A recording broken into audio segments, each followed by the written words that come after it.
3차 시 강의 시작하겠습니다. 3차 시는 주로 바다에서 흔히 사고로 인한 유류오염, 기름 누출에 대한 문제에 대해서 강의하도록 하겠습니다.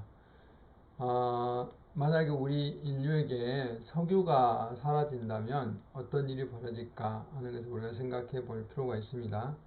지금 석유는 에너지원이기도 하고 또 각종 플라스틱이라든지 이런 재료로 이용되고 산업에도 다방면으로 이용하고 있는 소중한 자원이죠. 그런데도 불구하고 최근에는 이게 이제 화석 연료로 분류가 돼서 탄소 배출을 많이 하기 때문에 우리가 어떻게 하면 석유 사용을 줄일 것인가에 대해서도 고민을 많이 하고 있는 그런 대상이라고 할 수가 있습니다. 그 PC 공격이죠. 랜섬웨어에 의해서 송유관 공격에 미국의 주유소가 이제 멈춘 사례가 금년 5월달에 있었어요. 미국 동부 지역의 송유관 운영회사가 랜섬 공격을 받아가지고 노스캐롤라이나주 주유소 28%가 석유 제품이 바닥이 내고 그 다음에 살러시라든지 놀리와 같은 대도시에서는 70% 이상 주유소 기름이 이제 떨어졌다 이 말이죠. 그래서 이와 같은 경우는 이제 운전자들이 공포의 사재기 그러면서 기름값이 폭등하는 이런 이제 문제가 발생한 것이죠. 그러니까 이게 그 인터넷으로 우리가 이런 랜섬 공격 같은 것을 받게 되면은 이렇게 사회 혼란이 일어날 수도 있다 하는 것이죠. 석유 사재기 이것은 일어날 수 있는데 우리가 한정없이 석유를 사재기 할 수는 없잖아요. 이런 문제가 발생할 수도 있고 만약에 석유가 사라진다 그러면 먼저 이제 이번 문제가 물류가 문제가 되겠죠. 물류가 문제가 됨으로 인해서 우리가 어떻습니까? 생산한 것들을 운반하지 못하니까 운반이 불가하니까 식료품 같은 게 이렇게 마트에 가보면 떨어져서 이제 구입도 어렵고 이렇게 일부 식료품도 가격이 굉장히 높아지는 이런 문제가 발생할 수가 있고요. 식료품뿐만 아니라 다른 물류들도 문제가 될 수가 있겠죠. 그런데 또 한편으로는 이제 대체 에너지를 개발하기 위해서 에탄올 같은 걸 생산하는데 에탄올은 이런 사탕수수라든지 이런 데서 이제 뽑아낼 수 있는 거죠. 그래서 미국 같은 경우에 플로리다라든지 루이지애나 하와이 이렇게 따뜻한 곳에서 사탕수수를 재배한다는 이런 시나리오를 우리가 구상해 볼 수가 있고요. 그 다음에 이 바이오 에너지를 생산한다. 이건 이제 그런 거죠. 신재생 에너지에서 신에너지에 해당되는 거죠. 지금 여기 보이는 것들은 뭡니까? 플랑크톤 조류예요, 조류. 조류가 이렇게 수돗물에서 냄새를 내기도 하고 녹조 현상을 일으키기도 하고 각종 이제 그동안 우리가 안 좋은 영향만 물에서 이렇게 봤는데 이런 것들을 이렇게 연료로 사용할 수도 있어요. 그러니까 조류를 이렇게 대량으로 지금 번식시키고 있는 거잖아요. 그래서 이게 번식이 되면 이거 이제 어차피 광합성을 하니까 유기물을 만들잖아요. 그걸 가지고 이렇게 바이오 에너지를 만들 수 있어요. 바이오 디젤이라고도 하고요. 이걸 이제 자동차라든지 이제 발전기를 돌리는데 이렇게 이용할 수 있는 것입니다. 그래서 현재 이것들은 활발히 연구가 되고 있습니다. 그리고 이제 시민들은 아까 식료품 같은 경우에 이제 운송이 어렵고 이렇기 때문에 자체 텃밭에서 자체 생산을 하는 재배를 하는 이제 이런 광경도 우리가 흔히 볼 수가 있을 것이다. 석유가 사라진다면. 그리고 이제 지금도 뭐 하고 있지만 태양광이라든지 풍력이라든지 재생에너지 사용도 좀 늘려야 된다. 이게 이제 거꾸로 생각하면 석유가 사라질 것에 대비해서 우리가 농업 방식이라든지 또는 이런 에너지를 생산하는 방식, 앞에서 말씀드렸지만 바이오 에너지라든지 태양광이나 풍력이라든지 이런 신재생 에너지에 대해서도 우리가 깊이 생각해 볼 필요가 있는 내용들이다 이 말입니다.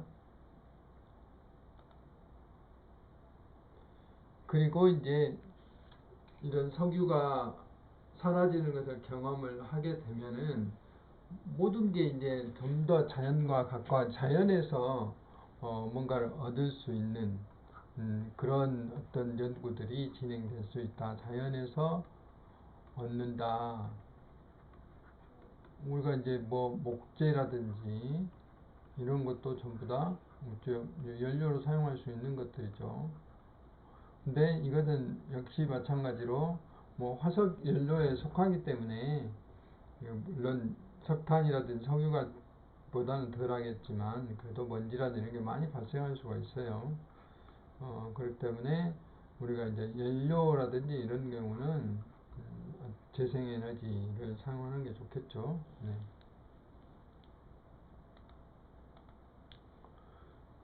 그래서 그런 거. 그 다음에 이렇게 이 농업 같은 경우는 이제 이렇게 생산을 자체적으로 한다든지 또는 더 치중을 한다든지 이런 문제가 발생하고 있죠. 최근에 우리가 이제 이런 경험을 많이 하고 있잖아요. 반도체 일본에서 어떤 그 소재들을 안 주니까 우리가 소재 부품의 어떤 그 소중함, 국내에서 생산에 대한 소중함을 느꼈고, 그 다음에 요소수 문제로 또 중국에서 수출이 중단되게 되니까 우리나라의 화물이라든지 이런 것들이 이제 우리가 석유 부족 현상에 대한 것은 그 석유는 아니지만 요소 수요에서 지금 피부로 느끼고 있잖아요. 이제 그런 것들이 바로 이제 여기에 해당되는 문제들이 아닌가 이렇게 생각이 듭니다. 그래서 만약에 우리 지구에서 석유가 사라진다라고 생각해 보면 현재로서는 상상도 못할 혼란들이 일어날 수도 있다 하는 것입니다. 그러면 이제 석유는 무엇이냐에 대해서 살펴볼 필요가 있는데 석유는 천연 자원이에요. 재생할 수 없는 그리고 이것을 이제 그 원유를 가지고 정유를 합니다. 이제 우리가 원하는 그 목적에 따라 사용 용도에 따라서 정제를 하는 거죠. 그래서 정유 형태로 에너지를 생산하는 것인데 현재 석유가 전 세계 에너지의 약 40% 정도를 차지할 정도로 우리가 없어서는 안 될 것들이고 합성 수지와 같은 그러니까 플라스틱과 같은 인공물질 제조의 원리다 뭐 하는 것입니다. 또는 남은 찌꺼기들은 아스팔트로 난방, 건축, 도로 포장 등에 사용이 된다. 이 원유를 가지고 휘발유, 가솔린, 납사 뭐 이런 거 쭉 만들 경유, 중유 이런 걸 만들 수 있고 이런 걸 가지고 이제 석유 화학 산업이 발달되죠. 플라스틱을 만든다든지 여러 가지 합성 원료로서, 합성 고무로서 이런 것들이 이제 사용이 돼서 이런 것들을 만들어내는 거죠. 이렇게 뭐 섬유도 만들어내고 옷도 만들어내고 이렇게 타이어도 만들어내고 여러 가지 용도로 만들어낼 수 있는 것들입니다.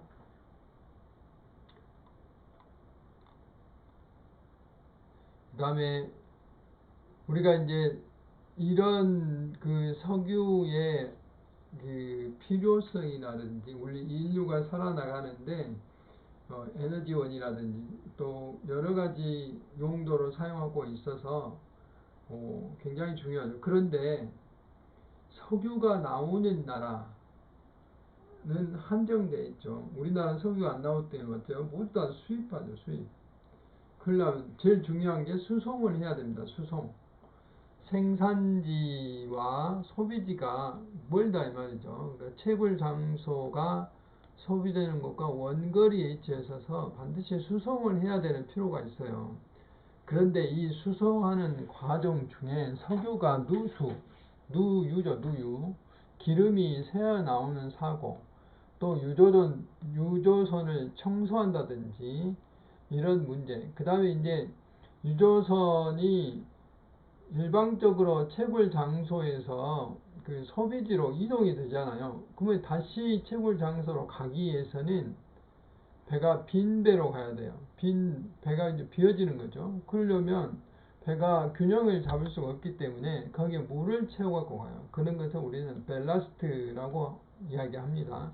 이 물을 채우고 배출하는 과정 중에 이 나라와 원거리에 있는 나라의 생물들이 서로 섞이게 된다 이 말이죠. 그럼으로써 생태 교란이 일어날 수 있는 것이죠. 생태 교란이 이제 육지에서 황소개구리나 베스와 같은 그런 문제가 발생할 수도 있다 하는 것이죠.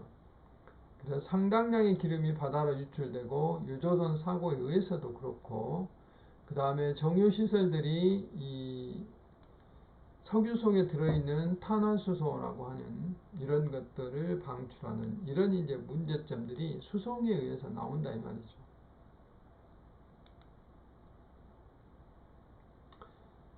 세계 주요 석유의 수송로를 보면은 보신 바와 같이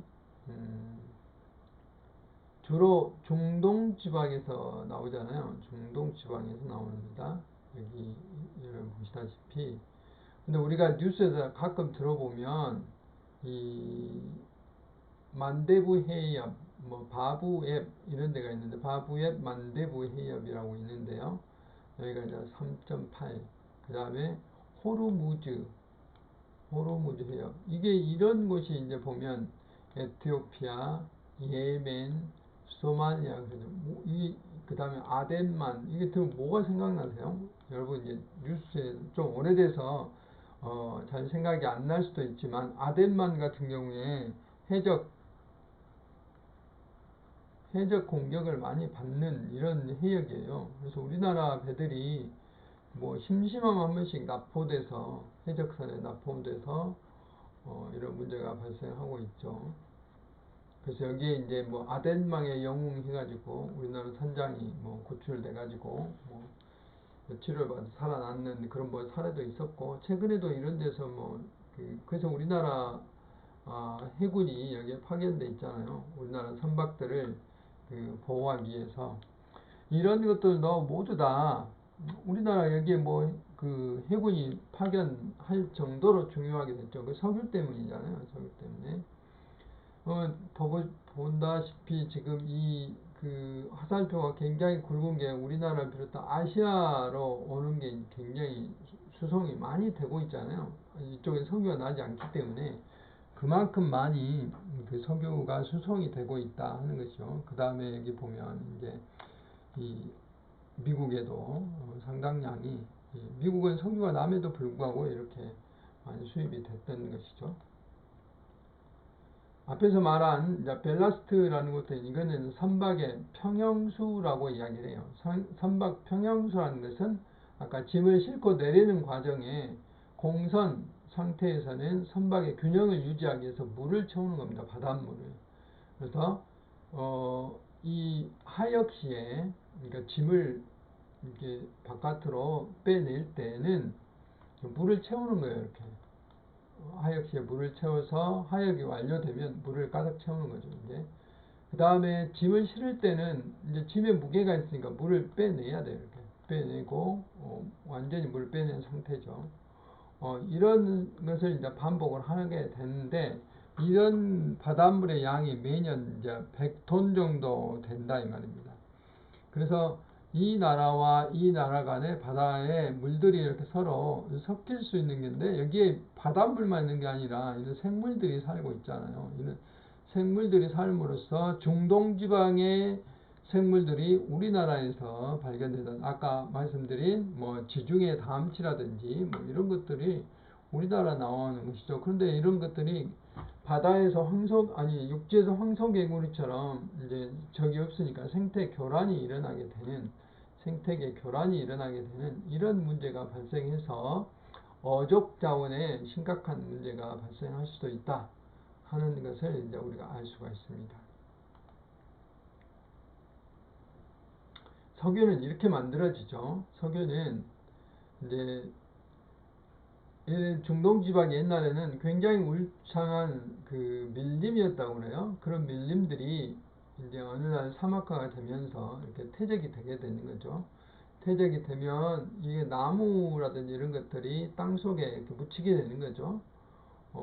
묻히게 되는데 오랫동안 이게 압력이 가해지겠잖아요. 지압, 지열 이런 게 가해지면서 굉장히 복잡한 생물 작용들이 일어나면서 이게 이제 석유가 되고 기름이 만들어지고 가스가 만들어지고 그렇습니다. 그러면서 원유가 만들어지게 되는 것이죠. 그 다음에 천연가스가 만들어지고 또 석유 현암이라고 하는 거 이런 것들이 만들어져서 이런 어떤 하나의 층을 만들고 있는 거죠. 이렇게 하면 이제 기름이 그 생산이 되는 것이죠. 그래서 석유는 뭐 대부분 탄화수소로 이루어진 복잡한 유기화물제 혼합물이다라고 이제 이야기를 하는 거예요.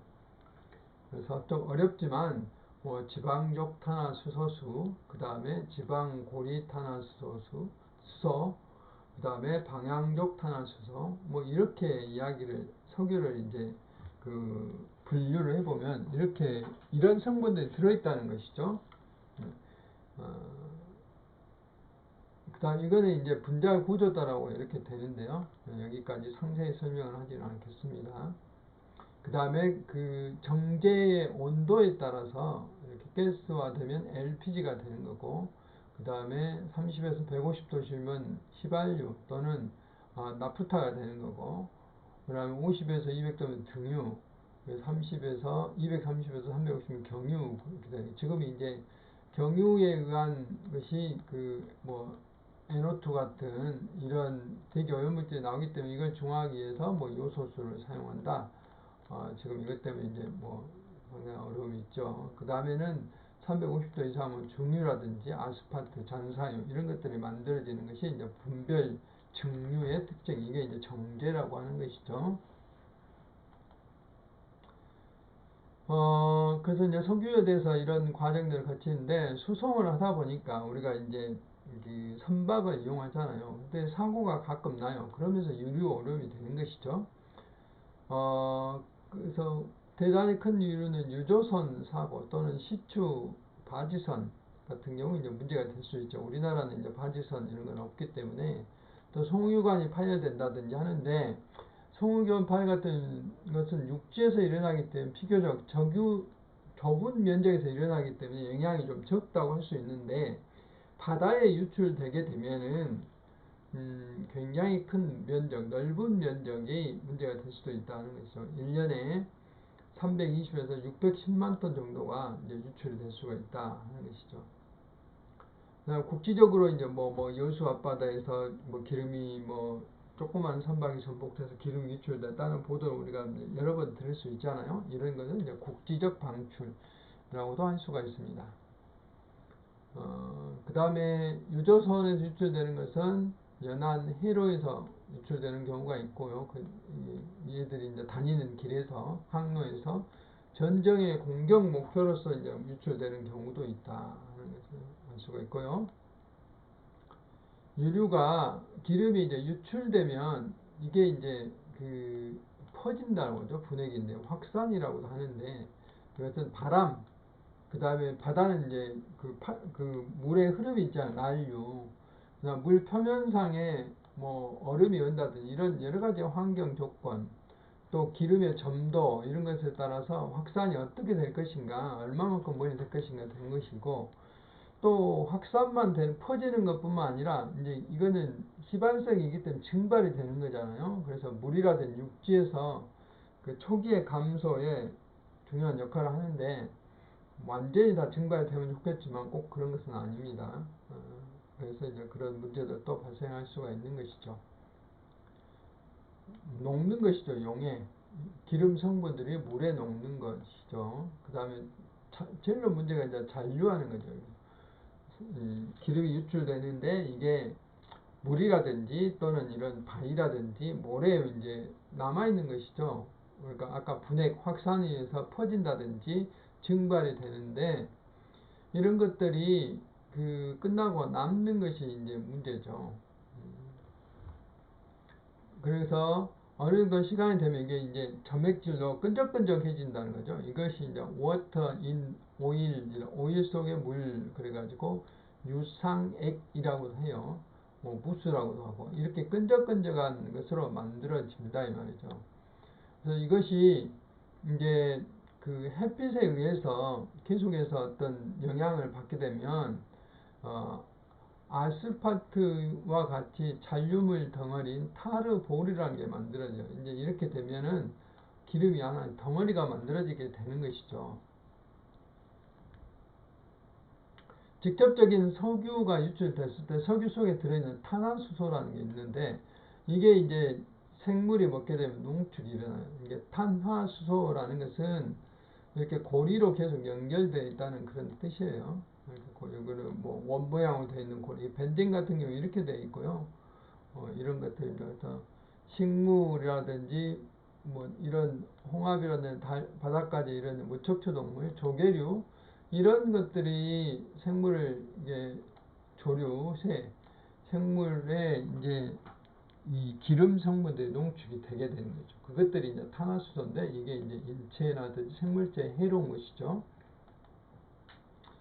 그리고 이렇게 되면 이제 기름의 영향들이 바다에 어떤 영향을 미치냐? 물리화학적으로는 기름 그 바다 표면에 어떤 띠를 만들게 되는 띠를 그 유막 형성이라든지 어떤 비닐로 덮어놓은 것처럼 그럼으로써 빛이 들어가는 거예요. 투과율을 낮게 하니까 플랑톤 같은 게 살 수 없잖아요. 광합성을 할 수 없기 때문에 이런 문제가 발생되고 이게 이제 더 뭉치게 되면 아까 무스로 든다고 했죠.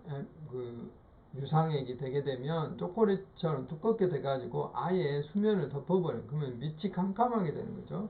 그러면 생물이 살 수가 없는 것이죠.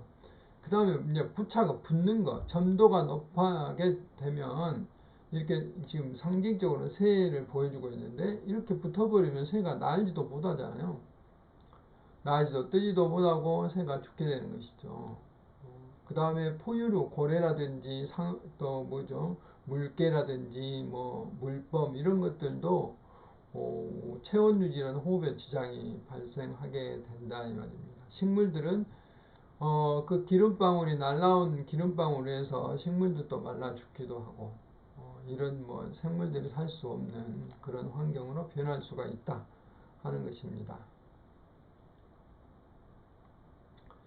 독성 같은 경우는 이제 장기적인 독성이죠. 바로 죽지는 않는데 생태 독성보다는 포착하기가 좀 어렵다 하는 것인데 장기적으로는 뭐 벤젠이나 뭐 이런 것들이 들어있기 때문에 어려움이 있을 수가 있고요. 또 무엇보다 냄새, 석유 기름 유화되면 오염되면 뭐 생선이라든지 조개류에서 냄새가 나서 먹을 수가 없게 된 거죠. 상품같이 저하고 그 다음에 생태계에 미치는 영향 같은 건 플랑크톤의 영향은 이제 전체적으로 뭐 문제가 될 수 있다 하는 것이죠. 1976년도에 인도네시아의 센시네아호에서 그 사고가 났을 때 벙커시유 사고로서 많은 생물들이 이렇게 피해를 봤어요. 연체동물, 조개류, 갑각류, 새우라든지 뭐 이런 것들, 해조류가 직접적으로 피해를 받았다 하는 이제 사례도 있고요. 수면이 이렇게 기름막이 뜨잖아요. 이렇게 기름막이 뜨는 것들은 이제 100리터 기름은 0.1 마이크로 두께로 1제곱킬로미터 수면을 덮을 수가 있죠. 엄청나죠. 이렇게 덮을 수가 있고 이게 바다 표면에 수백 마이크로 이렇게 얇은 유막층의 형성을 넓게 확산할 수 있다 이 말이죠. 이렇게 그러면 아까 말한 햇빛이라든지 또 산소 이런 것들을 투과가 어렵게 만든다면 그래서 생물들을 살 수 없게 만든다든지 이런 문제가 발생할 수도 있다 하는 것입니다. 이런 기름띠의 변화는 오래되면 이렇게 이제 아까 말씀드린 바와 같이 오일볼이 만들어져요. 타르볼, 오일볼이 만들어지고 이것이 파도나 조류에서 흡수해서 멀리 가서 표면으로 떠올랐을 때 햇빛이 반응하면 이게 다시 터져서 또 이제 기름띠가 되고 이것이 해안으로 몰려 들어가서 모래라든지 바위에 붙어서 문제가 될 수도 있고, 이게 이제 계속해서 축적이 되면 이게 그 갯벌이라든지 이런 이게 땅속으로 들어가게 되는 거죠. 그래서 굉장히 오랫동안 문제가 될 수도 있다 하는 것입니다. 오일 볼까지도 이렇게 변화가 될 수 있기 때문에, 그래서 기름이 유출되면 우리는 방제 작업이라는 걸 하죠. 뭐 이렇게 오일 펜슬을 쳐서 기름이 서로 이렇게 다른 데로 퍼져나가지 않도록 확산을 방지하고, 거기 있는 곳은 이제 그 흡착포로 기름을 묻혀갖고 걷어내는 그런 작업도 하고요. 또 바다에서 지금 이렇게 선박에서 경찰들이 뿌리고 있는 것은 유분산제라는 거예요. 뭐 기름 성분하고 비슷해가지고 이게 그냥 물에 섞여서 녹아 들어가도 하는 것이요. 그래서 이 그 기름막을 없애는 그런 이제 작업들을 하는 것이죠. 근데 이거는 친환경적이지 못해서 논란이 아직도 많죠. 해양 생물에도 영향을 미칠 것이다 라는 논란이 지금도 많이 있습니다. 우리나라에서 가장 큰 유조선 그 원유 유출 사고가 일어났는데 2007년 12월 7월 겨울에 이게 일어났어요. 그래서 이제 거의 요즘과 비슷한 날씨죠. 서해안 태안 앞바다에서 원유 유출 사고가 일어났는데, 홍콩 선적의 유조선이 정박에 있었어요. 허베이 스피리트호라는 유조선이 정박에 있었는데, 삼성물산에서 그 삼성 1호라는 배가 있어요. 삼성 1호는 크레인 부선이죠. 그 크레인을 실는 배를 끌어당기는 그런 배예요. 이 배가 이제 지금은 이미 완공이 됐지만, 그 인천대교 있잖아요. 인천공항 가는 그런 굉장히 긴 그 다리를 놓는 과정이죠. 그때 이제 A인선이 이걸 끌고 가는 과정에 와이어가 끊어져 가지고 이 허베이 스피리트 유조선과 충돌했어요. 충돌. 그래서 이 태안 앞바다의 대부분을 이렇게 기름으로 오염시키는 이런 문제가 발생. 이때 나오는 탱크에 있던 원유의 양이 12,500여 킬로리터 정도가 돼요. 엄청난 양이 해안으로 유출된 겁니다. 그래서 이게 이제 그 허베이 스피리트 호예요. 이게 지금 약간 우측으로, 우리가 볼 때는 좌측인데 우현으로 앞이니까 이제 기울어져 있는 그런 모습을 볼 수 있어요. 이 유조선이. 그래서 이게 이제 이렇게 됐을 때 엄청난 양의 이렇게 기름띠들이 이렇게 모래 바닥에 붙어 있었죠. 그래서 우리 국민의 수만 명이 여기에 이렇게 자원봉사로 자발적으로 가서 기름띠를 전부 닦아내는 일들이 우리나라의 뭐 엄청난 이슈였죠. 이렇게 추운 겨울에 뭐 세계적으로 유례를 찾아볼 수 없을 정도로 이렇게 이제 큰 우리나라의 어떤 역량을 보여준 그런 사고 수습 대책이 누가 시키지도 않았는데 이런 일이 이제 일어났죠. 기적이 일어난 거죠. 그럼에도 불구하고 그때의 피해가 엄청났습니다. 이런 그 타르 덩어리가 전라남도에서 발견됐고, 심지어는 2008년 1월 3일에는 거의 뭐 한 달 후에는 제주도 추자도에서도 발견될 정도로 문제가 많이 커졌죠. 그러므로서 여기에 이제 해조류는 말할 것도 없고, 여러 가지 갑각류를 비롯해서 이런 문제가 발생을 해서 전체적으로 피해가 사고 전에 비해서 5배 정도 증가가 됐다 하는 것이죠. 돈으로 따지면 주민들이 약 4조 2천억 원의 피해를 주장을 했는데, 이제 펀드 사정 피해액이 약 1,800억, 법원에서는 약 7,300억 원 정도의 피해액을 산정을 했어요. 그런 것들을 이제 알 수가 있고요. 그러면 이제 거의 그 2007년도 사고 직후에 약 거기에 들어있는 유분의 양이 약 260 마이크로그램이었는데, 리터당 2014년도에는 0.074로 뭐 거의 다 없어졌다고 생각할 수 있고요. 그 다음에 그 기름 속에 들어있는, 특히 퇴적물 속에 기름 속에 있는 다환 방향족 탄화수소류. 이게 뭐라고 했죠? 어, 이렇게 육각형의 벤젠 고리를 갖고 있는 탄소가 붙어 있고요. 이런 거는 다환 방향족이라고. 요것이 여러 개 있다는 거죠.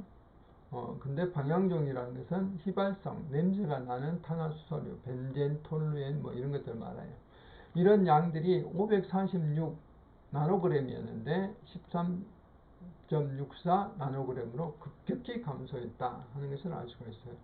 생산량에도 계속해서 늘어나 26년도 대비 27%가 증가됐다 하는 것이죠. 그래서 생태계뿐만 아니라 어업자종, 뭐 오염 상태 이런 것들이 굉장히 양호하게 변했다 하는 것을 알 수 있습니다. 이것은 이제 우리 국민들이 나서서 이렇게 엄청난 노력을 한 결과가 아닌가 그렇게 생각을 합니다. 뭐 10년, 20년 걸릴 것으로 내다보는 것이 굉장히 빠른 시일 내에 회복이 되고 있는 과정을 볼 수 있습니다. 그래서 지금까지 바다에서 그 기름 유출이 났을 때 어떤 모양으로 바다에 피해를 주고 또 석유는 어떻게 만들어지고 만약에 이제 이런 석유가 없어졌을 때 어떻게 될 것인가에 대해서 알아봤고요. 특히 이제 석유를 그 운반함으로써 그 선박 평형수가 생태계 교란에도 영향을 미친다 하는 내용까지 알아봤습니다. 13주차 전체에는 해양 생태계라든지 갯벌의 중요성, 간척과 역간척, 적조현상, 유류의 오염 이런 전반적인 바다와 관련된 내용들을 우리가 알아봤습니다. 수고 많이 하셨습니다.